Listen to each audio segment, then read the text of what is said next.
This message is sponsored by Greenlight. With school out, summer is the perfect time to teach our kids real-world money skills they'll use forever. Greenlight is a debit card and the #1 family finance and safety app used by millions of families, helping kids learn how to save, invest, and spend wisely. Parents can send their kids money and track their spending and saving, while kids build money confidence and skills in fun ways. Start your risk-free Greenlight trial today at greenlight.com/Wondery. That's greenlight.com/Wondery. From the waters of Lake Erie. It was raising flags. He said, there's no way that fish should weigh 7.9 pounds. It's just not big enough. To a nondescript office building in Richmond, Virginia, home to a $700 million fund for children with special needs. If there were a cliche list of how to blow money that you just stole very quickly, this guy did all of them. To the ski slopes of Salt Lake City, where a former Olympic snowboarder landed on the FBI's most wanted list. Ryan James Wedding is one of those interesting narcos who have had two very successful careers, one legal and one illegal. We're pulling back the curtain on a fresh lineup of opportunists who stopped at nothing to get ahead. These are the stories of people who saw a loophole, a moment of weakness, a chance to get ahead, and took it. I'm host Sarah James McLaughlin. Join me for a new season of The Opportunist on May 19th.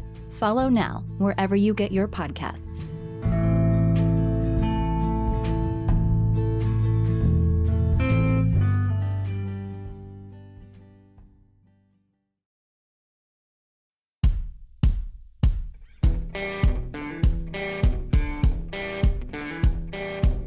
I'm Brett. And I'm Alice. And we are the Prosecutors.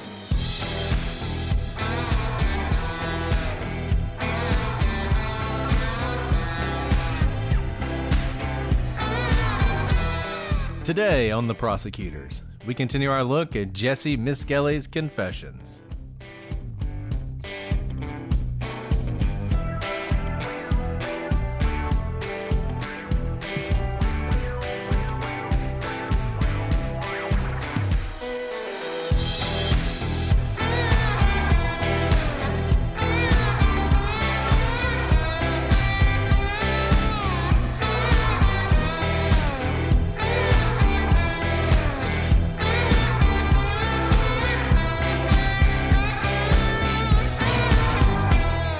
Hello, everybody, and welcome to this episode of The Prosecutors. I'm Brett, and I'm joined, as always, by my fecund co-host, Alice.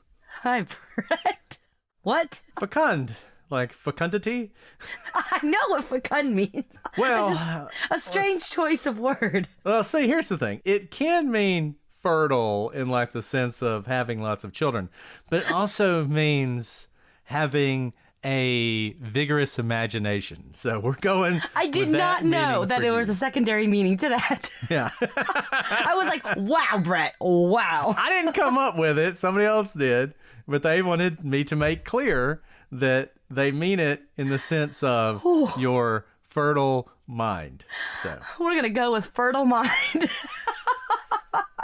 I love it. Thank you to whoever it was who made Brett call me fecund, because he's never going to live that one down. Audrey. So, hello, Audrey. Thank you, Anyways, Audrey. okay. I'm not going to make fun of Audrey. I'm pretty sure these words are just meant to make fun of you at this point. But probably. You know what? Why we have to go all the way to fecund is because, I don't know, we're on episode like 1 million of West Memphis 3, and we've truly we've not run out of content or steam, but we may have run out of descriptors. And so with that, Brett, we continue our confessions today because this case also has like infinite confessions. Not quite infinite, but more than most of the other cases we've ever covered. So it is fecund with confessions. It is. It is fecund with confessions. And I'll say this. Most times I feel like when you listen to stuff on this, they really stop after the first one. They might talk a little bit about the Bible confession, but there's all sorts of really interesting stuff in Jesse's other statements, and we're going to talk about some of those today, and we'll start with the August 19th, 1993 statement that he made to Dan Stidham. Now, I said before that we have 2 recorded confessions. I put both of those up for you guys to listen to, but in fact, there is another recorded statement. We just don't have the recording. We just have the written version of it. So Jesse gave a recorded statement to his lawyer, Dan Stidham, on August 19th, 1993. So this would have been a couple months after his initial statement to the police. And at this point, he is still maintaining that his confession is true. Now, this is the statement that Dan Stidham will later say. At the time, Jesse thought he was a police officer, didn't really understand lawyers. And Stidham will repeat that in the post-conviction review testimony. But when asked why he thinks Jesse thought that, like on the what basis, he can't really recall where that comes from. It's just something he believes to be true. I don't know. It seems pretty convenient to me, given that we have a statement 2 months after the initial statement back in June, where he is maintaining this same story. And I think, I'm not an expert on confessions. I'm not an expert on false confessions or anything like that.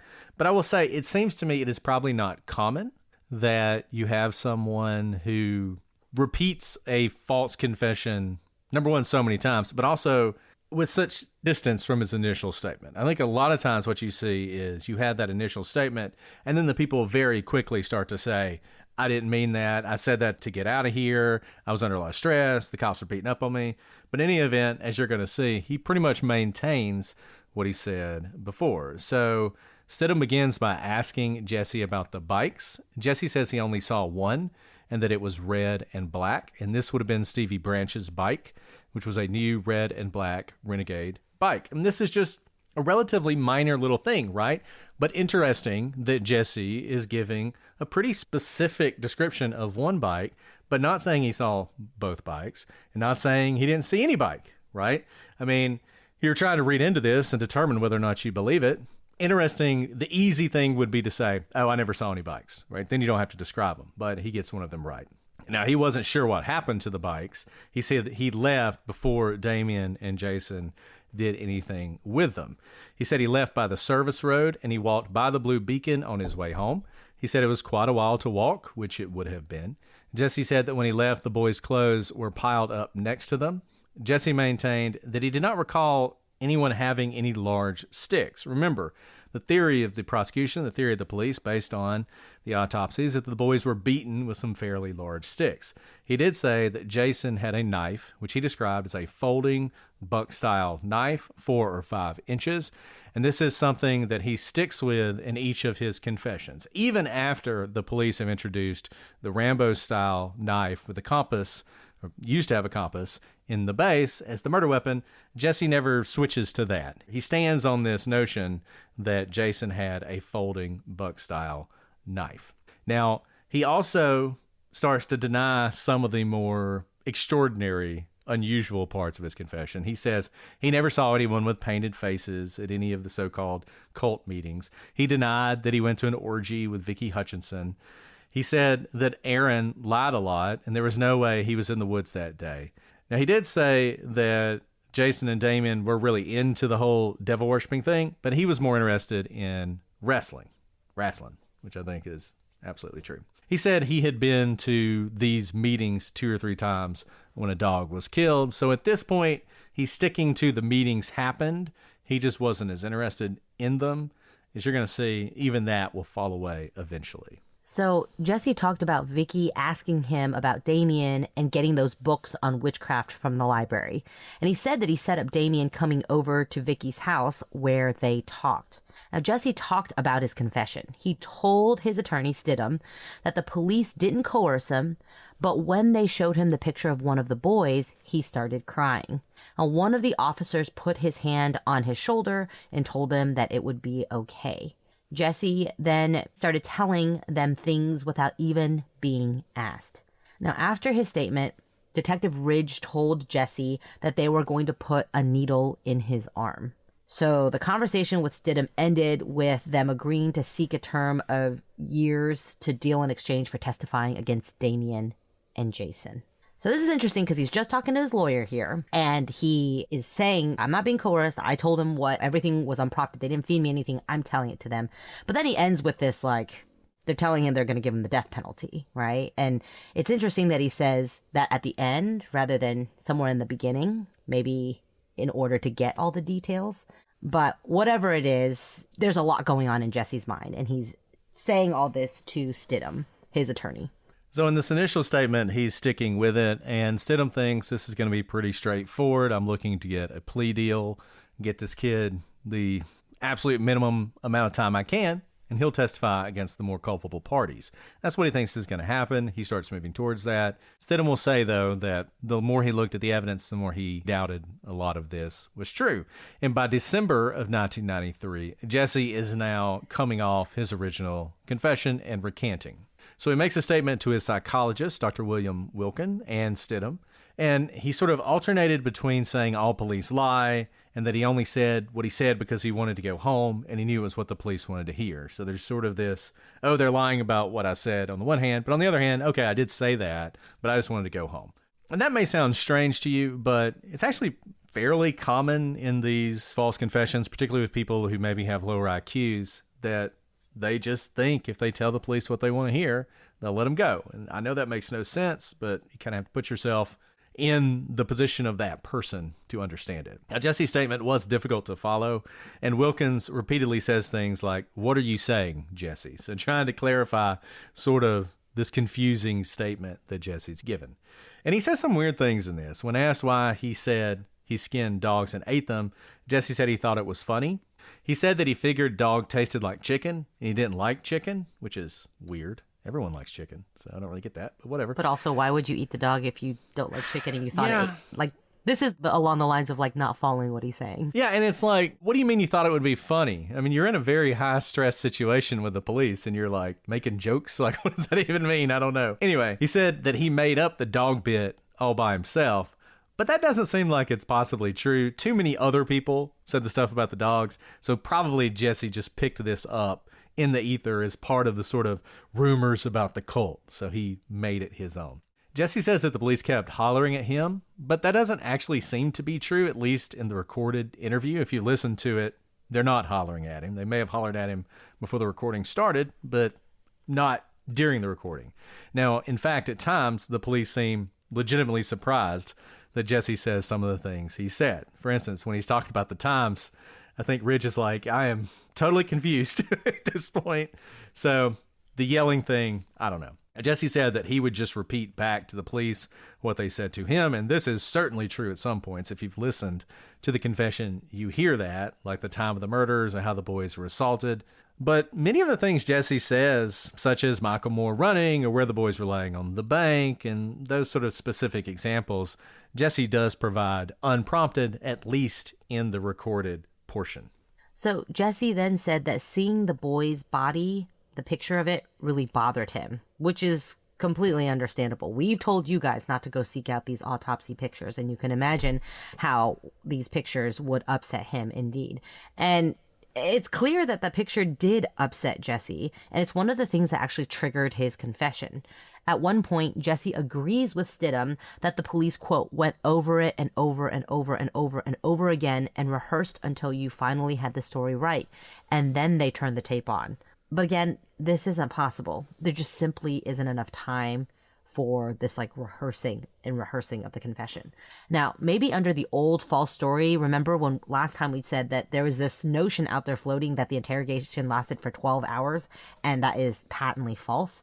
There just wasn't enough time based on when he was interrogated to be able to do the over and over and over and over repetition. And what's interesting about this, or it's something I think is interesting about this, and this is sort of a global comment, whenever you hear about these false confessions and recantations, it's always interesting to watch how people on both sides of the confession do the same thing. So you have the police who are saying things that they want Jessie to say, and we've seen that, where they're very clearly leading him to say what they want. Well, here Dan Stidham's doing the same thing. Dan Stidham is leading Jessie to say, oh, yeah, they just said it over and over and over and over again until you knew what to say. And Jessie goes along with that, and Stidham will repeat that until the end of time, that that's what happened. But it's just funny, and you see this a lot. Whenever someone's trying to get someone to recant their statement, they always tell them things like, oh, well, you know, the statute of limitations on perjury has passed. Like, you can just tell the truth now. You don't have anything to worry about. And it would really help get this person out of prison. And then they say, okay, yeah, you're right. I lied the first time. And then the person's like, see, now they're telling the truth. That thing they said before was a total lie because of all the things the police said to get them to lie. But this is an absolutely true statement. And you're like, yeah, but you just tainted the statement with your own words and the way you led that. And you see that so much. And it is a reminder that we always have to be cautious about this stuff, no matter how we're coming at it, because people's memories and minds are just so much more malleable than you think they are. And you really can make people believe all sorts of things are true just by telling them that over and over again. They'll begin to remember that way, and that will be the new story. And it's a problem in any of these kind of investigations. So with respect to Jesse, he may now think that he was interrogated for hours upon hours. But remember, Jesse's initial interview lasted only 30 minutes because he was brought in as a witness, not as a suspect. Then when he started saying all these things to the police, he was read his rights and a polygraph started around 11 a.m. And it wasn't finished until sometime around 1 p.m. So between 12:40 and 1:30, depending on who you ask. That's kind of the range. Now, Jesse had implicated Damien by 2:40 p.m. Assume then that the questioning began at 12:40. That's only 2 hours of interrogation, not 12 hours. Now, that might seem like a long time, but honestly, it's not. Listen to the confession itself. The confession lasts 34 minutes. 34 minutes.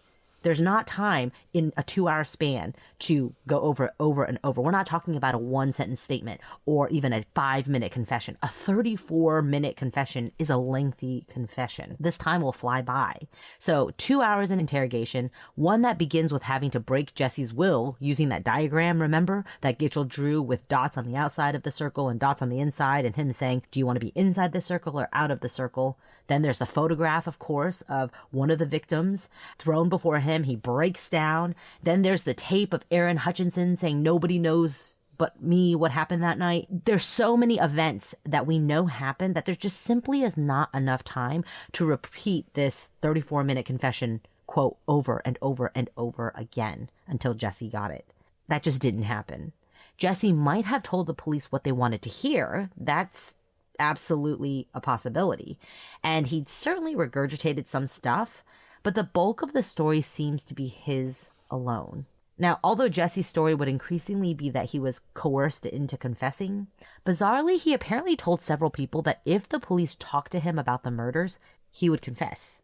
So Vicky Hutchinson, once she began to recant some of her prior testimony about SBOTs and devil worship, told a strange story to Jesse's lawyer, Dan Stidham.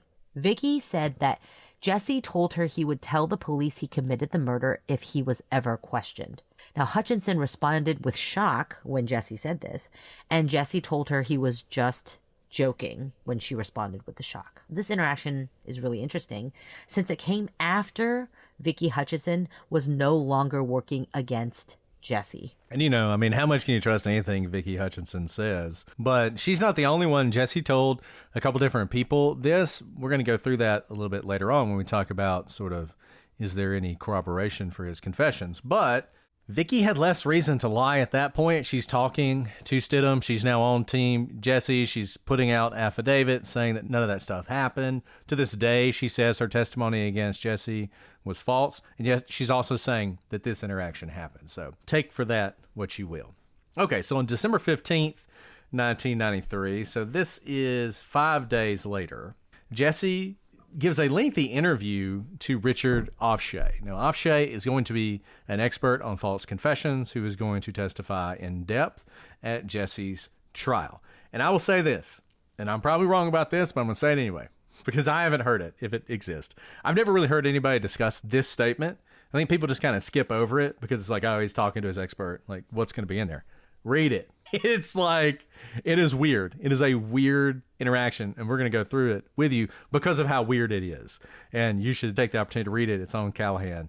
Definitely check it out.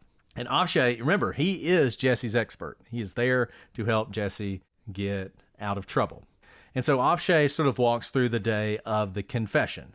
And Jesse talks about how he and a friend had called the police earlier to suggest that a man who had offered them some beer was the person who killed the boys. We've talked about this before. This is one of the ways Jesse is on their radar. Ofshe also goes over Jesse's description of the day. And Jesse says he got off work at 5, which isn't true. He actually got off a little bit earlier than that. And then he spent the rest of the day at home. Now, this is strange because, remember, the first confession happened back in June. We're now in December. Jesse is still not saying that he went wrestling that day. That's going to be his alibi that will be presented at trial and until the end of time. But he's still not saying that at this point. Even when he's talking to Ofshe, he's just like, oh, it's just at home for the rest of the day. And he confirms that he told the police that he'd heard Damien and a man named Robert Birch had committed the murder. Remember, that's in the police's notes. And he told the police that Damien was sick and that he drank blood. Jessie said that he'd go to Damien's house where he had a dead bird's head and that Damien would stick his tongue in the bird's head. This was one of Jessie's examples of how weird Damien was. And Jessie called Damien a psycho. So this is just, once again, whatever you think of this case and whatever you think of Damien, even Jessie Misskelley has a very low opinion of him. Now, Jessie is consistent that the notes before the polygraph were accurate. So as far as what happened before the polygraph, he says the police notes are accurate. That's what happened. He said everybody was polite and that there was no indication that he was in trouble.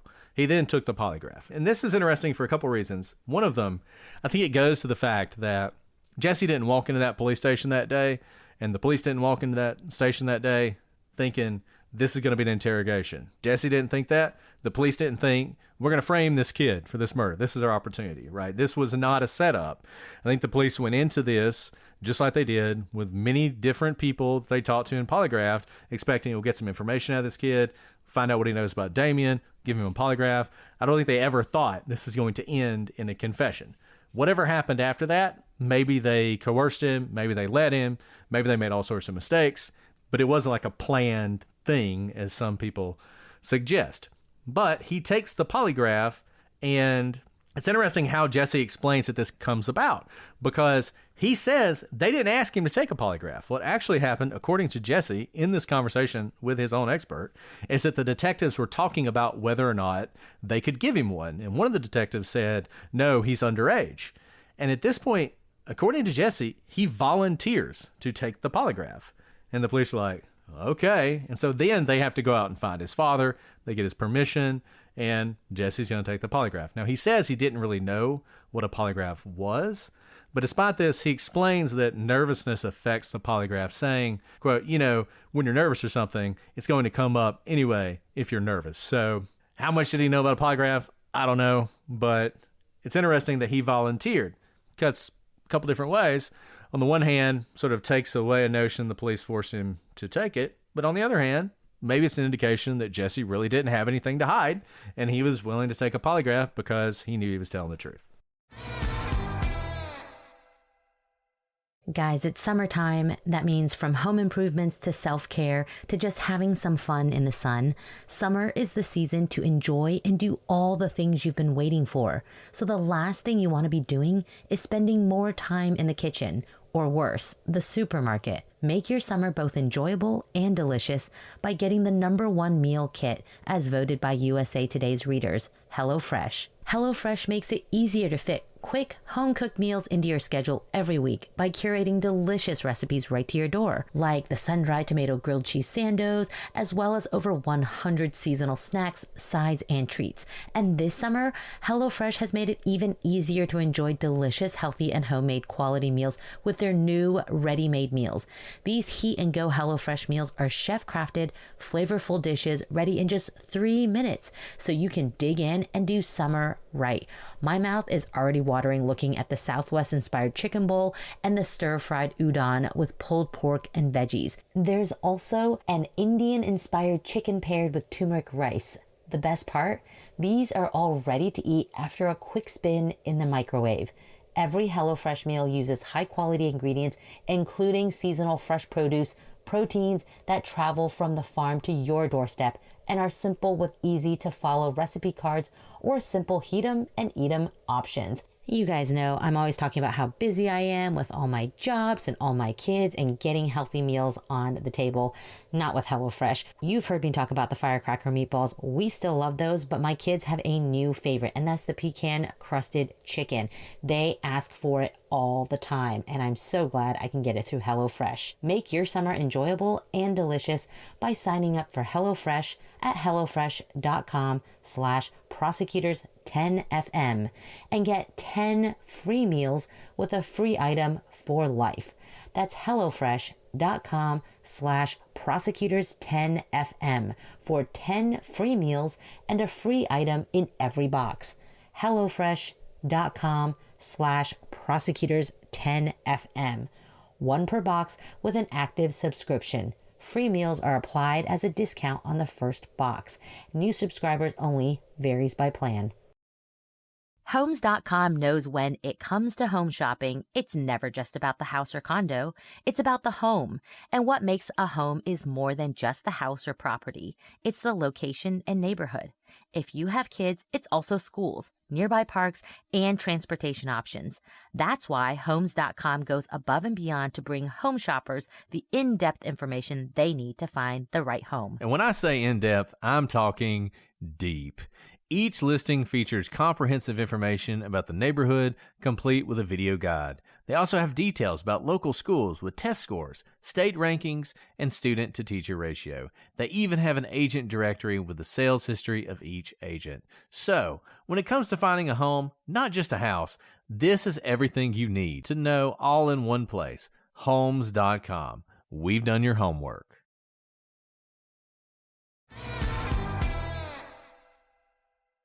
So Jessie said during the polygraph that he lied about just one thing: drugs.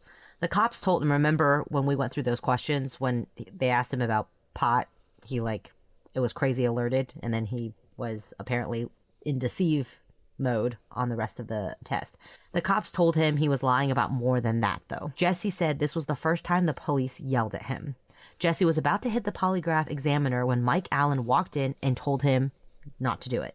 So Gidgel and Allen interrogated Jessie. He told them he didn't know anything, and they told him that Vicky told them he was involved. Now, Jessie told them he had nothing to do with it. Jessie was asked to walk through his day again, and Jessie said that after work, he got home around 5 o'clock. He said he was supposed to help his dad blow off the porch.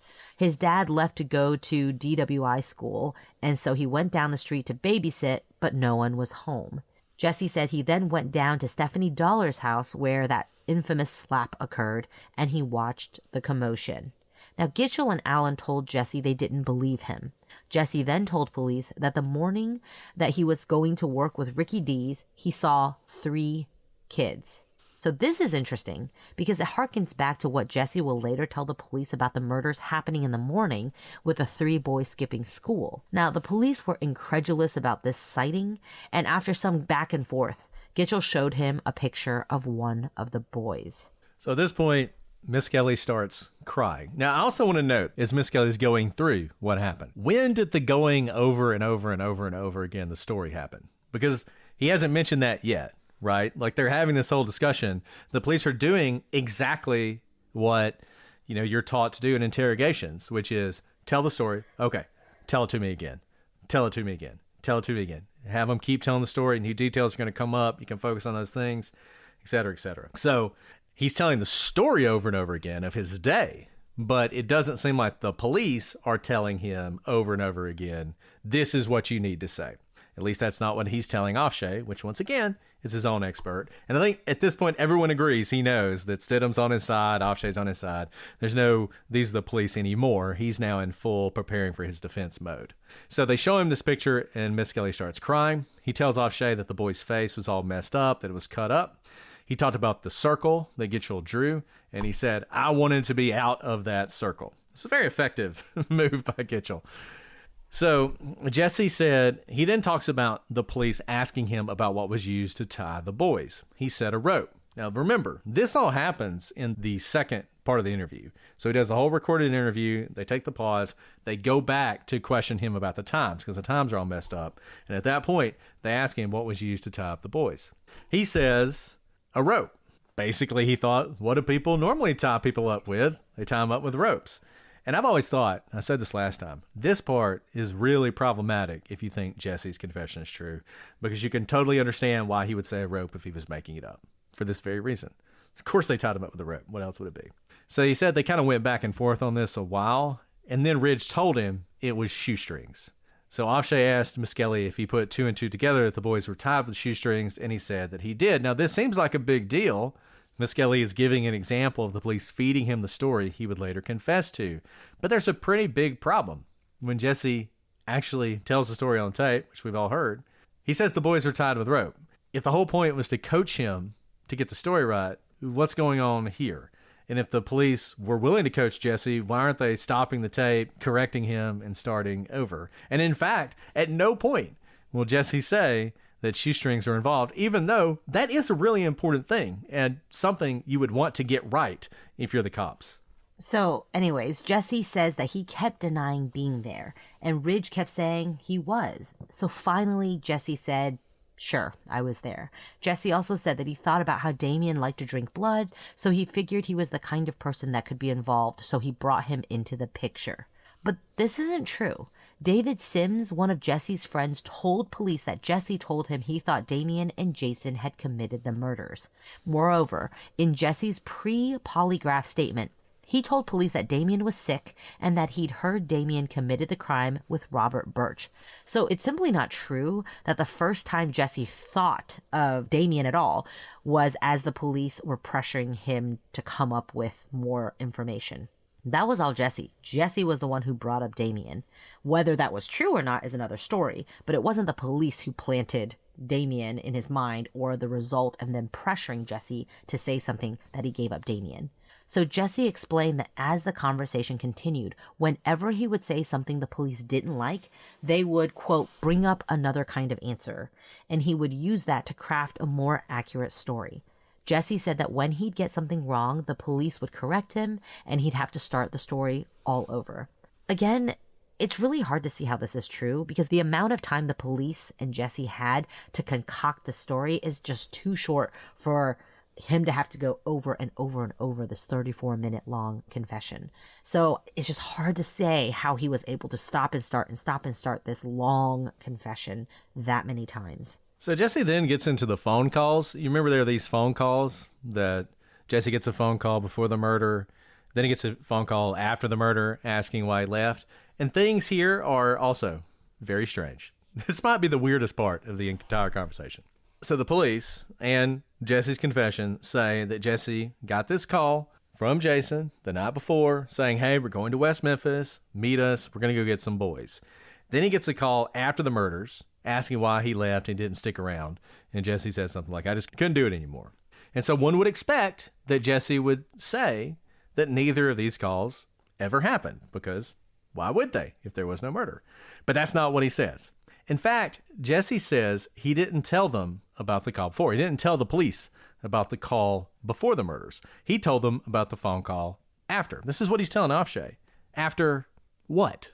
If Jesse wasn't together with Damien and Jason that day, then there is no after. And if he was, what were they doing and why did they call? Here's the transcript, because I think this is important enough to hear how this goes down and to hear Ofshe sort of his response to this. Okay, so here's what he says.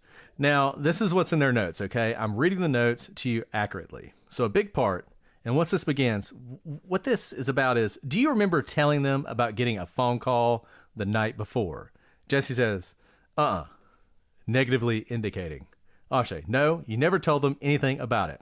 I told them about the phone call after. I realize, I know, there's at least 2 phone calls that happened. There's this phone call. I said 1 phone call. You never said there were 2 phone calls? I said 1. Flat out never said that there were 2 phone calls. I said 1. Okay, I understand. When I ask you something like that, I'm just going to put the second tape on, something like that, and go back over it. It's not because I don't believe you. It's only because I want to make absolutely sure that I'm getting correctly what you're telling me. And what I'm hearing you tell me is that you only ever told them about 1 phone call. That's what I told them, 1. Okay. And I like that 1 phone call you remember telling them about is the phone call the night of the murders, not the day before the murders. That night. Okay, so this is getting weird, right? And you have Ofshe asking Jesse if he could be wrong about this. Though Ofshe doesn't seem to understand the significance of what Jesse is saying, Jesse then changes his story and says that instead, he did mention 2 phone calls. He says, I remember now, what I said was 2 phone calls. So now Jesse is confirming that he did tell the police about 2 phone calls. Okay, so far you have Jesse, he's confirming that he told the police about 2 phone calls.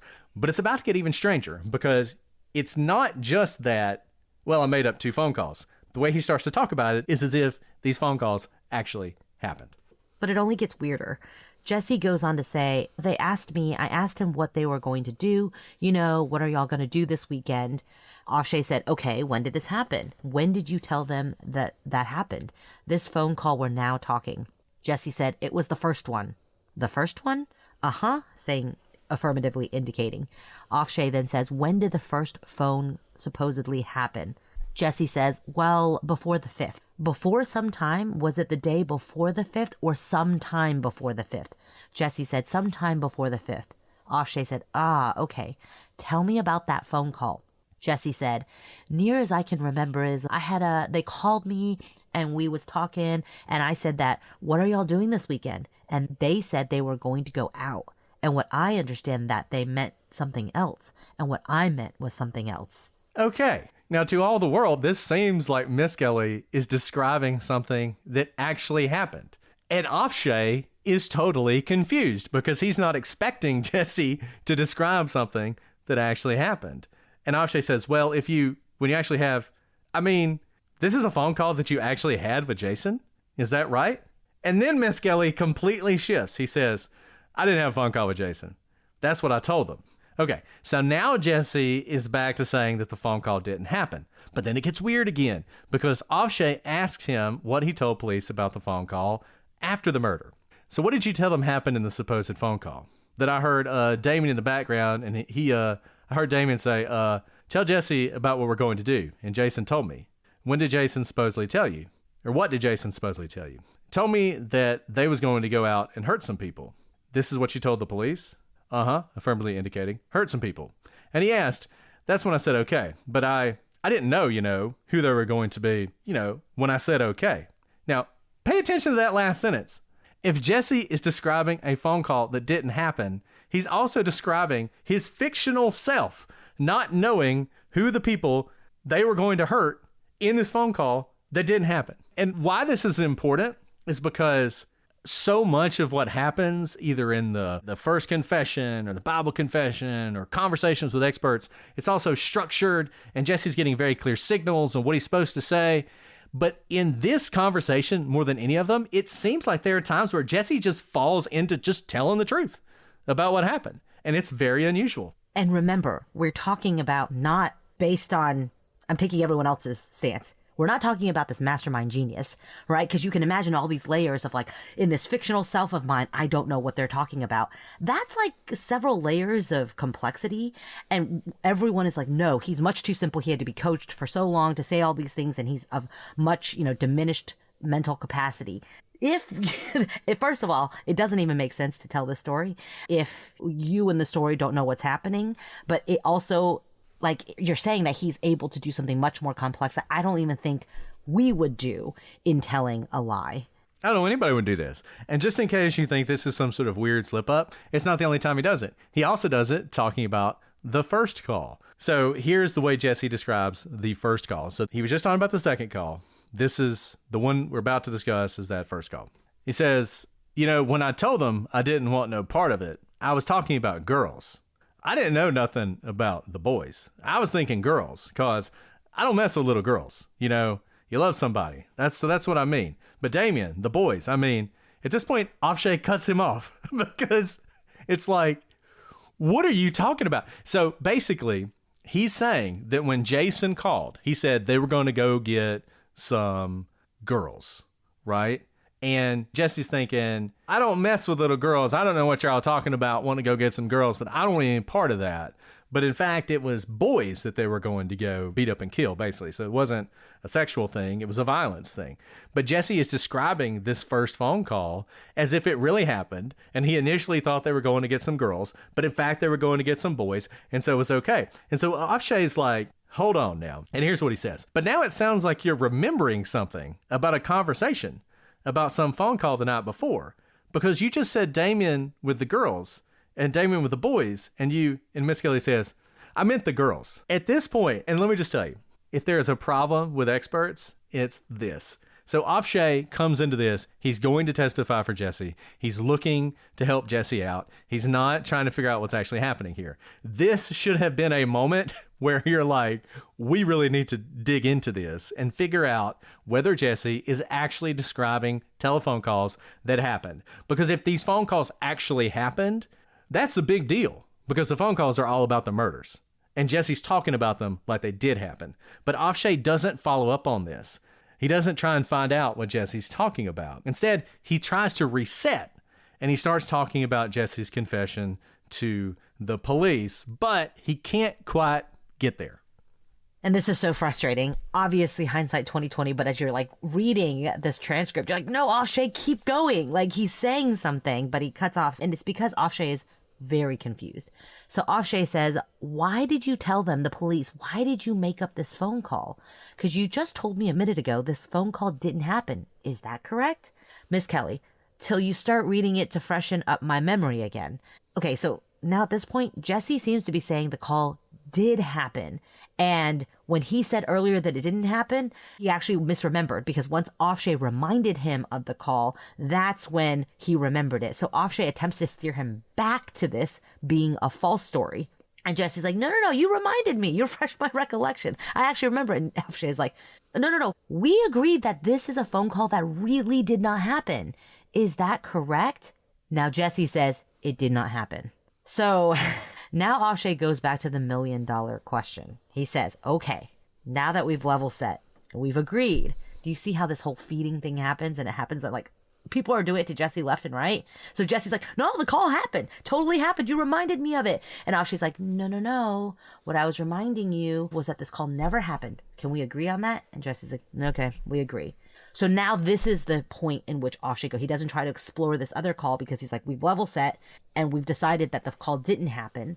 So Ofshe says, okay, now I'm asking, why did you tell the police that it happened? What led up to what caused you? What made you tell the police about this phone call? Can you remember? And Jessie says, I can't remember, which is true. I can imagine that, because what Jessie was just saying was, the call did happen.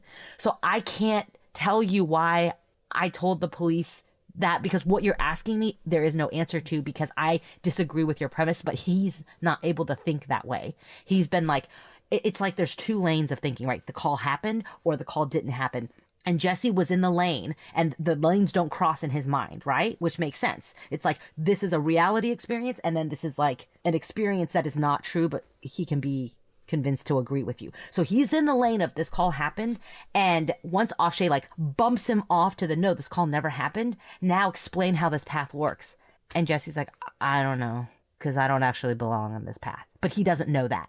I mean, this is just so frustrating, because instead of trying to figure this out at this point, instead of Ofshe saying, okay, if you don't remember, let's go back to what you said before. You said that the call did happen. So did it happen? I know we agreed it didn't happen, but did it actually happen? Instead of digging into this, which, oh my goodness, I want to go back and dig into it, Ofshe just drops it. This incredibly important point. If these calls happened, Ofshe just lets it go, telling Jessie that if he can't remember, he can't remember. This is absolutely inexplicable. It's as if Ofshe was so close to the truth, but just either didn't want to get to it, or Jessie was so confusing that Ofshe's head was spinning and he just decided to move on. Either way, what Ofshe does not prove, and what Jessie apparently does not claim, is that the story about the phone calls was fed to him. Yeah, and look, I mean, I can explain a lot of things about Jessie's various confessions. It is difficult for me to explain Jessie describing what he was thinking during a phone call that didn't happen. That is weird, right? I mean, that's like if he were writing a novel, I guess you're giving sort of the internal thoughts of a fictional character. But it is so strange that he's describing this telephone call and him being confused and him thinking they're talking about girls, but really talking about boys. And yeah, he doesn't do that kind of thing, right? It's just very strange, but he does it a couple times. And like I said, I'm going to keep reading to you from Ofshe as he moves on to some other stuff, but go read this. It's lengthy. This is probably the longest interview Jessie ever did. Unfortunately, there's no audio. Read it. You're going to find it. If you can get through the boring parts at the beginning, once you get to this stuff, I don't know. I don't know what to make of it, just to be honest with you. So at this point, Ofshe moves on to the pictures of the boys that Misskelley claimed he saw. Remember, there's this whole thing. There's a briefcase, and there's photographs of the boys in the briefcase, that kind of thing. Jessie said that Ridge was adamant that Jessie had been to a cult meeting, so Jessie just agreed with him. He said he figured Damien was the kind of person to kill animals and drink their blood or whatnot, so he just went with it. And what's interesting about all this is Jessie is his most clear and coherent when he's talking about the cult and how he made up that part. He's not confused or confusing. He doesn't claim to not remember why he said what he said. The parts that are clearly made up, he's great on. And this is in stark contrast to the things about the murders themselves. Now, one thing that's interesting, Ofshe asks, why Damien? Why just say him? And Jessie doesn't say because the police told him so. So Ofshe says, Damien. How did you know it was supposed to be Damien? You understand what I mean? So here's Ofshe, by the way, very much setting the stage that this is not only a coerced confession. They didn't just push him into this. This was a setup from the beginning to frame Damien. How did you know it was supposed to be Damien? And Jessie says, yeah, I didn't know, if it was Damien or not. Because, it's like I said about Robert Birch. He's always with his friends. They're always riding around. And Damien and Jason's always walking around. And that's what I said. That's all, I figured it had to be Damien, which... Once again, Damien and his reputation. So Ofshe then asked Misskelley if he told the police Damien was at the skating rink looking for boys. And Misskelley says he did say that because he often did see Damien at the skating rink. Misskelley then does another one of those sort of strange splitting hairs things. So here's what he says. Misskelley. He's always looking at boys while he's at the skating rink, but I don't know where they're getting that to find them, but he's always looking at them. And when he walks by them, he always looks at them. Kind of strange. And once again, this is far from the police made up the story whole cloth and fed it back to him that you often hear about Jessie, especially from Damien and his supporters. Jessie has his own mind on a lot of these things. And a lot of it, if he made this up, he just decided. Damien Echols is the perfect avatar for this story. One that the police said, you're going to frame Damien or else. Damien was always the person he was going to say based on sort of these interactions he had with him in the past. Once again, I think this cuts both ways. If you're thinking about, is this true or not? Certainly, it supports the notion that he made it up and that Damien's just the name he pulled out of the air because that's what everybody thought, right? It's almost like he's part of this whole atmosphere in West Memphis, that everybody thinks Damien did this, and Jessie becomes the voice for it. Now, of course, if Damien was really there, then that would also explain why he's pointing to Damien. So Jessie then admits to making up the thing about Damien watching the boys who were murdered, explaining, I don't remember telling him that he's been watching them. I said he'd been watching them for a while, but I didn't say a long time. Ofshe then says, but you told him that Damien had been watching the boys for a while? Jessie, that's what I told him, because when I told them at a cult meeting in the briefcase was pictures of some boys, I made it up. Then I figured, well, Damien would have to be watching them. Okay, then Jessie talks about telling the police about cult meetings, and once again, he admits to making it up without the officer's help. So Ofshe then says, now the next part is there will be 8 or 9 people, and we will have an orgy afterwards. Jessie responds, that's what I told him. Ofshe says, sounds like fun. And Jessie says, I don't know. I haven't ever tried it. Which, again, you hear him being very lucid, right? Like, all the stuff about the cult, he's like, Ofshe is clearly making a joke. I think misplaced joke. Like, he really needs to be digging on certain things. Like, this is not, like, joke time. But Misskelley's like, I don't know. He doesn't catch on to the joke. He's like, I've never done it. So Ofshe says, well, why did you tell him that? Jessie said, I figured about how many would be at a cult meeting then, Then I figured out about how many will be at a cult meeting, and so that worked out afterwards. It just popped up in my head. That's what I told him. So Ofshe asked Jessie what he thought would happen after Jessie told the police all of this. And Jessie says, I didn't think nothing would happen because they done lied to me, so why can't I lie to them? Okay, once again, this completely contradicts the narrative we've been told. Jessie is supposed to be this naive, intellectually disabled child who barely knows what's going on in the world, who's terrified, and he's just telling the police what they want him to say so he can go home. But in reality, Jessie explains that he knew the police were lying about some things, and he gave as good as he got. Yeah, I mean, I don't know. If you're interested in this case, you should all read this because I think this is fascinating. And it gives you such a view into Jessie that you don't get from the books or from, the documentaries or anything like that.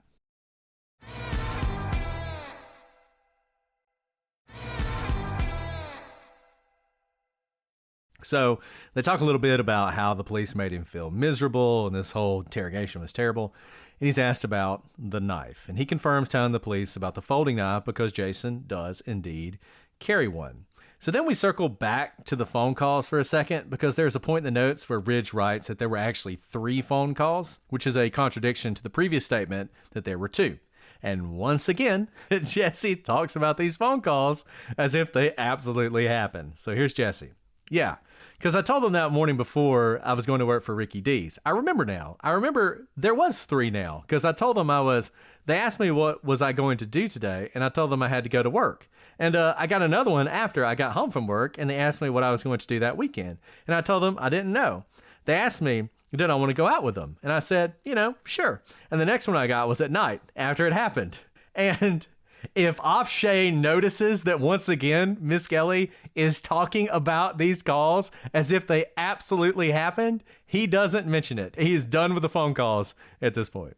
So at first, last time when he just dropped it, I was like, okay, maybe he's just confused because I'm confused reading the transcript and he moves on. When this happens and he doesn't follow up on it, I'm like, you just don't want to know. You don't want to know the truth. That's how I feel, at least, because it's so frustrating when you're in these kinds of conversations. There is such thing as, well, they've moved on, like the opportunity has passed.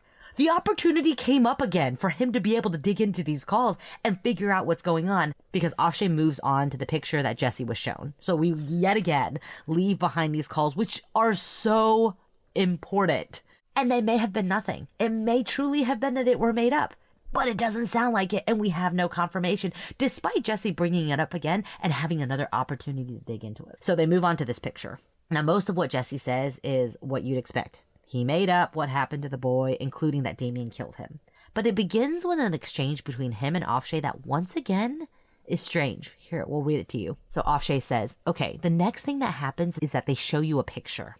Jessie, of one of the boys was lying on his side and he had a dark t-shirt, blue, like his face was cut up. This was some of that. Ofshe, do you know what killed him? Misskelley, uh-huh. He's saying yes. How would Jessie know what killed the boy? Ofshe does not follow up on this answer. If Jessie just said, I made it all up, but then Ofshe says, do you know what killed him? And Jessie says, yes, don't you think the next question would be, how was he killed? How did you know? Right? Nothing. Ofshe's like, okay, moving on. And when you want to know that, because whatever the answer is, I was there, the police told me, a buddy of mine told me, I read it in the newspaper, I heard of whatever the answer is, it's really valuable. It's not necessarily a confession, right? Like, it could very well be, oh, everyone at Skate World was talking about it. It could have been that, right? It did not necessarily mean that he was the one who was guilty. It just, I wouldn't be able to keep myself from asking, how did you know? Like, it would just pop out before I could even hold it back. But Ofshe does not follow up on this answer. Even though it could tell us so much about how Jessie knew these certain things. We've speculated. We're like, maybe he heard about it. Maybe he was there. But, okay, let's put Jessie in a box if he was really involved. Instead, Ofshe moves on to why Jessie remembers the picture so clearly, which honestly is like confusing. Even when I was reading the transcript, I got confused. I was like, why are we moving on to why he remembers so clearly? This is the detail you're honing in on? Like, this is not important. So Ofshe then says, why do you remember that so clearly? And Jessie says, because it was right there. They showed it right there in front of my face. And Ofshe says, and it says that Jessie knew one of those was killed by Damien. And Jessie said, made it up. I didn't know who killed him. I just made it up. Now notice the difference. When Jessie makes something up, he says so. He's very clear. He doesn't hide from it. He's like, totally made it up. He doesn't explain it away. He doesn't try to qualify it. So whether he was there or not, he doesn't know who killed this boy. But he doesn't say this when asked what killed him. Remember, when he was asked what killed him, he said, I know what killed him. That he says he knows. The reason we don't know what he knows about how that boy was killed is because Ofshe never asked the question. So then Jessie's asked whether he would have taken another polygraph. There was a suggestion he should take a second one. And he says he wouldn't have because they'd have just lied and said he failed again. And once again, this undercuts the age-old defense that Jessie was so shocked that he failed the polygraph and so convinced it could read his mind that he felt like he had to confess. Jessie was more sophisticated than people want to give him credit for. And you hear this all the time. Oh, Jessie thought the machine could read his mind. In fact, once again, I hate to keep piling on Dan Stidham because I know he's committed to this case, he's dedicated to Jessie. But he will tell you, oh, Jessie thought the machine could read his mind, and if it said he was lying, then he must be lying, and it just completely discombobulated him. Whatever. Jessie knew when they were lying to him and when they weren't.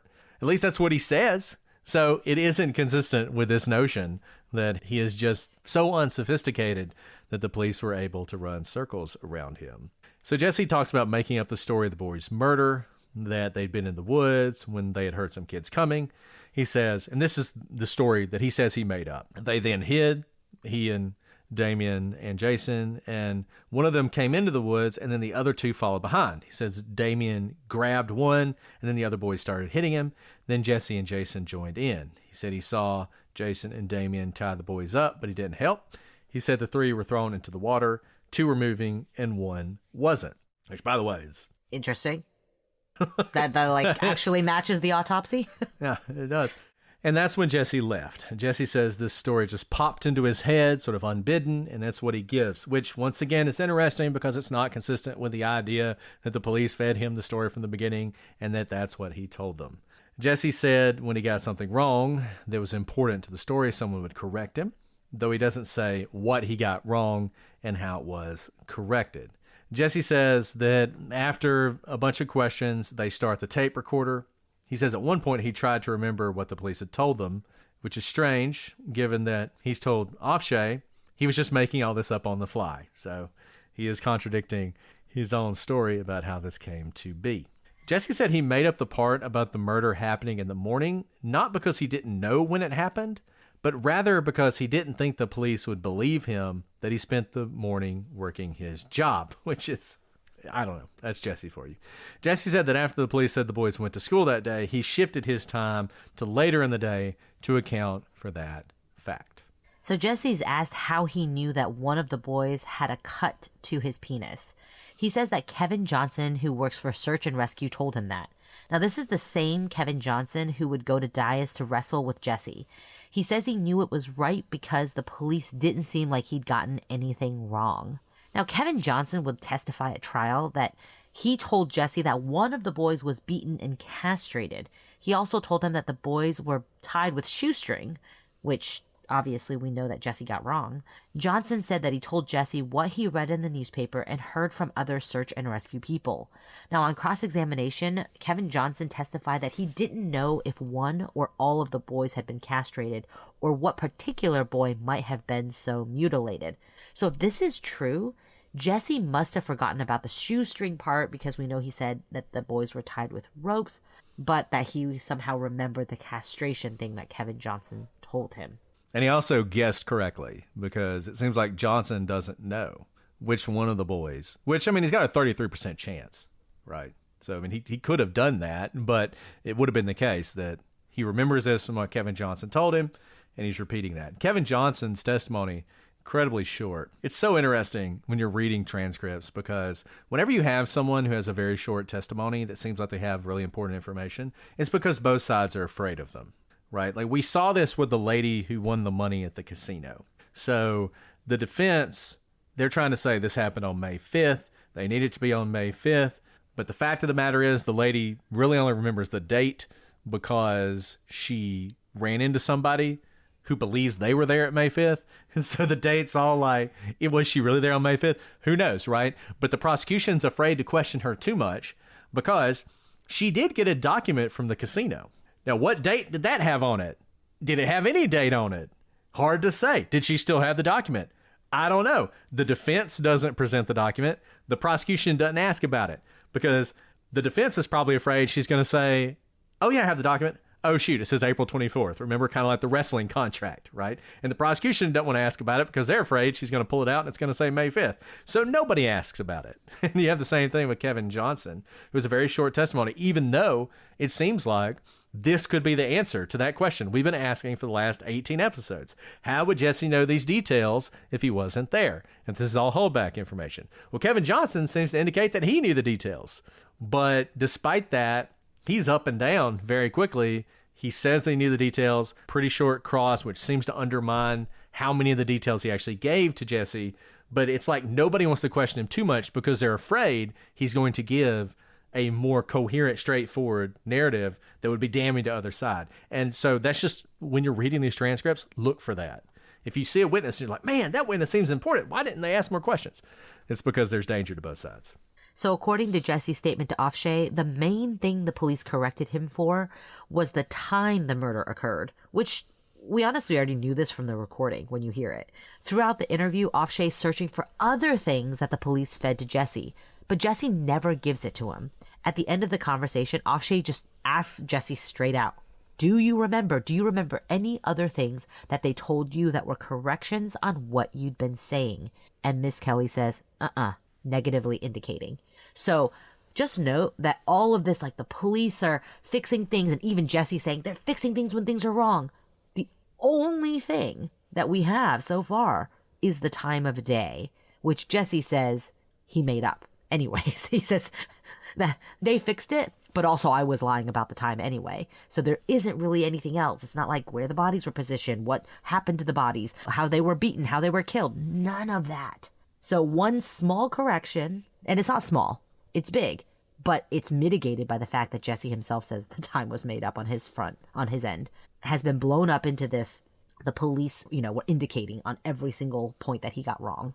So Ofshe then asked Misskelley about his statements about Damon and Jessie having sex with the boys, something that didn't happen, and we know didn't happen from the autopsies. And Jessie answers in another one of those bizarre ways that almost sounds like he's admitting to being present for the murders. So here's what Ofshe says. Now, in your recorded statement, at one point you told them that you saw Damon and Jason having sex with these little boys, having anal sex and oral sex with the boys. Do you remember that? Yeah. That's after they told me that Ridge told me that he seen Damien and Jason having sex. And I started talking to him, and that's when, well, Damien will have one, and then Jason would have one. And they said, what happened to the other one? And I said, I was holding him, beating him up. And Ofshe says, you did what? I was holding him and beating him up. Beating that one up. That you were beating him up? Yeah. When did you tell them that? That's when after. When Damien was messing with one and Jason was messing with the other one. Then he said, what happened to the other one? And I told him that I was beating him up. And then Damien and Jason would switch to a different boy. And then after that one was messed up pretty bad, then they'd beat on that one. Jason and Damon on the same boy. Ofshe. But was it, the way you just described it to me, they told you that they had seen Damon and Jason having sex with each other, and then you just assumed that they would have had sex with little boys as well. Right. Is that how it happened? Or did they suggest to you that maybe Damien and Jason had sex with little boys? Which, by the way, I think the whole Damien and Jason at this point having sex with little boys is the least interesting point of this answer. But Ofshe is missing the way Jessie is describing this. That's what they was assumed. Pardon. That's what they was assuming. Because after they told me that they seen Jason and Damien have sex, then I figured, well, maybe Jason and Damien had sex with little boys. This is Ofshe. Well, but did Ridge or Gitchell suggest to you that maybe Damien and Jason had sex with little boys and you agreed because they told you that they had sex with one another? Or was that something that you came up with on your own? I came up with the one that Jason and Damien and little boys. I made that up. So once again, Jessie has multiple opportunities to say this is a point that was fed to me by the police, and he repeatedly says he made it up. Now, Ofshe is so focused on trying to get Misskelley to say that the police fed him the story about Jason and Damien having sex with each other and raping the boys that he seems to entirely miss Misskelley describing the murder as if it's what really happened. And this is just so strange when Jessie starts talking just as if he is recounting his memory. Not what he told the police, but his memory of what happened. And then, oh yeah, and I made this part up. I made up the part about the sex because the police wanted to hear that. So I made that up, and then Jessie was beating on the one boy and I was holding the one and beating him. And then after Damien beat this one kid up pretty bad, they switch. I mean, it's like, why are you not asking him about these details? But Ofshe never does. And I really think Ofshe has this tunnel vision of, I am trying to craft my testimony so that I can support Misskelley's defense, that he makes no effort to get to the truth. And honestly, Ofshe might have been the one who had the most opportunity because Jessie is so comfortable with him. I mean, he just talks to him like they're old friends. So that's unfortunate. The interview is quite long. It took 3 hours. It's an 87-page transcript, and it's worth reading. As I said, it's on Callahan. You can find it. Just look for Jessie Misskelley under Jessie Misskelley. There are a whole bunch of different documents you can read. One of them is the Ofshe transcript. And I'll just tell you, when you read it, I think you'll find that he is even more suggestive in his discussions with Misskelley than the police were, particularly given the way Jessie describes the conversations. Remember, the key point and the thing that we can't know is what was said in the pre-recorded interview. And that's why that's so important. Because if in the pre-recorded interview, the police are not feeding Jessie information and he is giving them a story, then in the recorded interview, when they are directing him to certain things and leading questions, they're leading him to repeat what he's already said. That's much different than leading him to get to a point they want him to get to. And the way he describes the conversation to Ofshe, there just wasn't actually a lot of leading of him. He may have made it up, but he made it up on his own.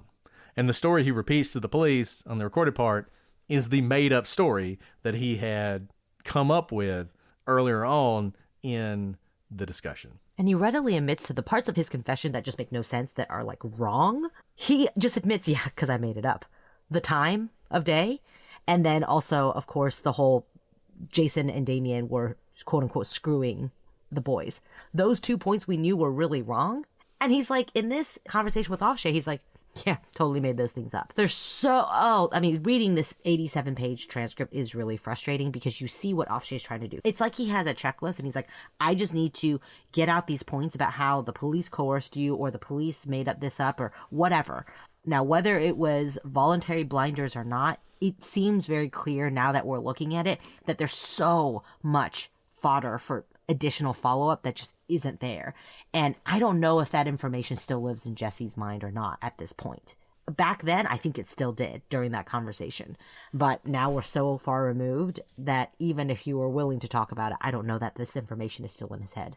Yeah, I don't either. I think you probably missed that opportunity. And really all you can do is look back through this and try and come to some truth. So this is our second episode on the confessions. The outline is 30 pages long. We've gotten through 20. So presumably we will finish in the next episode. The next episode, so basically we've covered Jesse's first confession and his subsequent statement to Dan Stidham confirming that confession. Then we've moved to these statements, which are his recantations. Jesse, probably no surprise to anyone, despite Ofshe testifying that he believes that Jesse's confessions were the result of his will being overborne and his desire to please the police, that he made it all up, will be convicted, as I think you all know. Spoiler alert, 19 episodes in. And after that, after he's convicted, he recants his recantation, and he gives several statements saying that, in fact, he was present for the murders, and that he actually took more of a part in them than what he said in that initial confession. And these confessions are interesting, and we are going to go through all of them in the next episode, and that should wrap up Jesse's confessions. And then we'll move on to alternate suspects, and then I think we'll be ready for our theories of the case. Alice, do you have your closing argument all written up and ready to go? Just preparing everybody. I think we've been saying this all along. These quote-unquote closing arguments, they're not going to solve anything, guys. If you're confused, it's because it's confusing. And what I just said is very true. A lot of what could be known, there were opportunities in the past where it could have been explored, where we could have known more. I think I think people's memories now are completely just a wash, truly. I think you could see that from the conversation with Dominique. I think you can tell with just all that's happened now.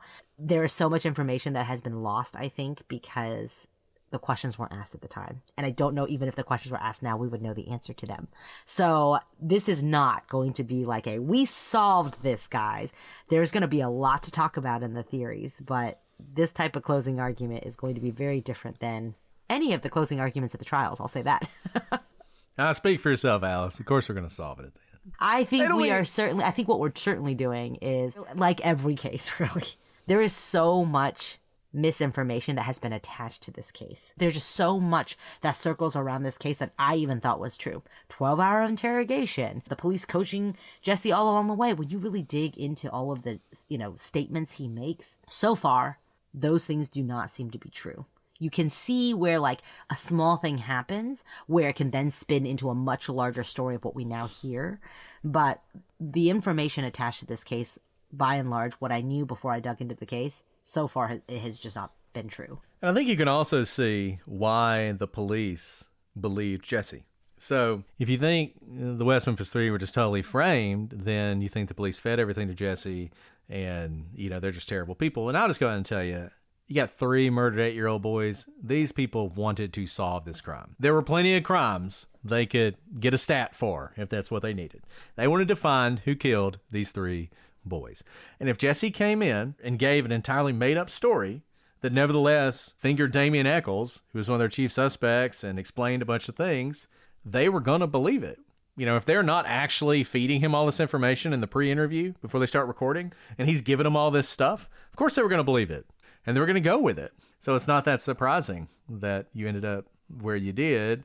And I think that's just another one of those sort of, people really want to believe that the police are evil and corrupt. Because I think it is more comforting to think that these, bad apples at the West Memphis 3 Police Department intentionally framed these 3 teenagers for this crime.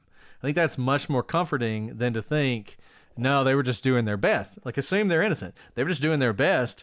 And despite doing their best, because of mistakes they made and limitations they had and things like this, they ended up convicting 3 guys who are innocent. That's chilling, because that can happen to anybody anywhere, right?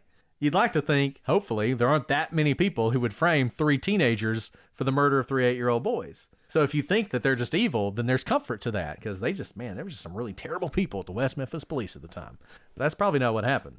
It's definitely not what happened. Either way, either the West Memphis 3 are guilty and they got their guys, or 3 innocent people went to prison because of much more ordinary, understandable mistakes that led to that. Okay, we've rambled long enough. So we'll be back next week with more confessions from Jessie Misskelley. If you've enjoyed these episodes, join us on Twitter, X, whatever it's called, Facebook, Instagram, at Prosecutors Pod for all of those. Join the gallery where they are discussing this case. If you want to watch us record these episodes, join Patreon. Don't do it through the Apple App Store, because that will cost you $4.50 instead of $3. Do it some other way. Converted to Apple products. I still don't want to give them more money. I've already given them enough money as it is. If you care nothing about watching these episodes, but you like to hear them early and ad-free, after we record them and edit them down, we then release them without ads for your podcast app. So you can do that as well, also for as little as $3 a month. All right, Alice, is there anything else you want to add before we sign off today? No, there was a lot in here. This 87-page transcript, we have summarized it, and I think summarized it well, but go read it. And we've said this all along, especially because of all the misinformation that is now attached to this case, because people just repeat what they've heard. It's spun out of control. This is one of the transcripts that I think is really worth reading. And hey, if you can make heads or tails of it, great. It is confusing. Jessie is a confusing communicator, and everything he says basically has my head spinning. But I think it's worth seeing. You can see moments of lucidity when you read the transcript line by line. And as always, what we've tried to do is show you where to find those primary sources. Go to the sources. Don't just take our word for it, because I'm sure there's a lot to discuss in this case. I mean, we tried to give you as much context as possible with the actual transcript, but maybe you'll read it and think we're totally wrong. If you do, let us know. I'd love to hear that. But do read it. Read it for yourself and make your own decision. Okay, guys. Well, we will be back next week with the last episode on Jessie's Confessions. But until then, I'm Brett. And I'm Alice. And we are the Prosecutors.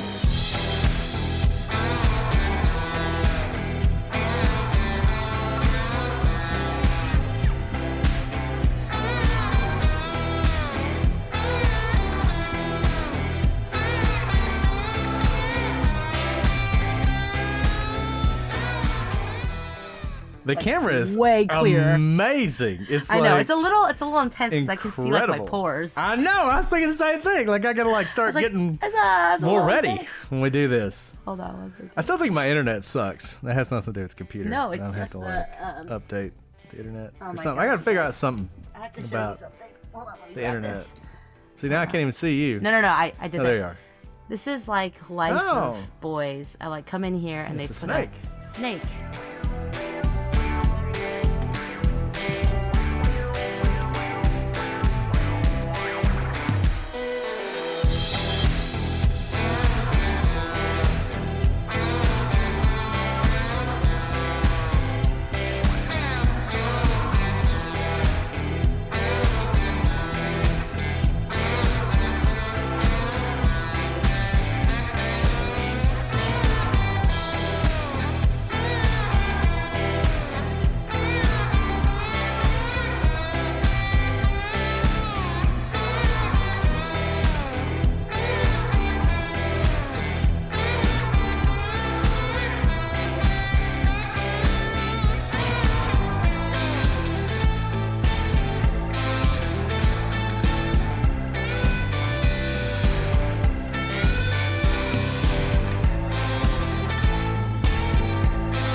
So yeah. So guys, we got new bit the bullet. computers. We both got new computers. We'll see if it works. MacBooks. We'll see if they work. I mean, it's been 5 years since I used a MacBook, so like I have forgotten how to use it, but it's so much better. And I never have. I've never And you used never it. had. and it's-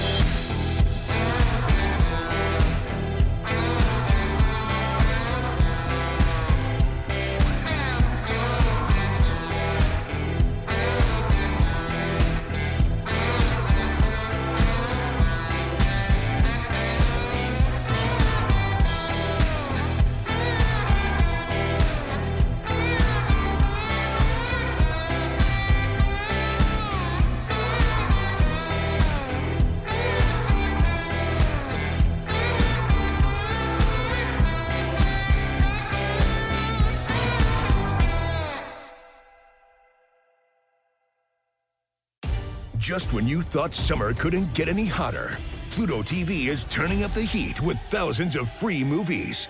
Presenting Summer of Cinema. Stream your favorite blockbuster films like Gladiator, I will have my vengeance. Good Burger, This is what I call fast food. Beverly Hills Cop, The Girl with a Dragon Tattoo, and Julie and Julia. Bon appetit. All for free on your favorite devices. Pluto TV. Stream now. Pay never.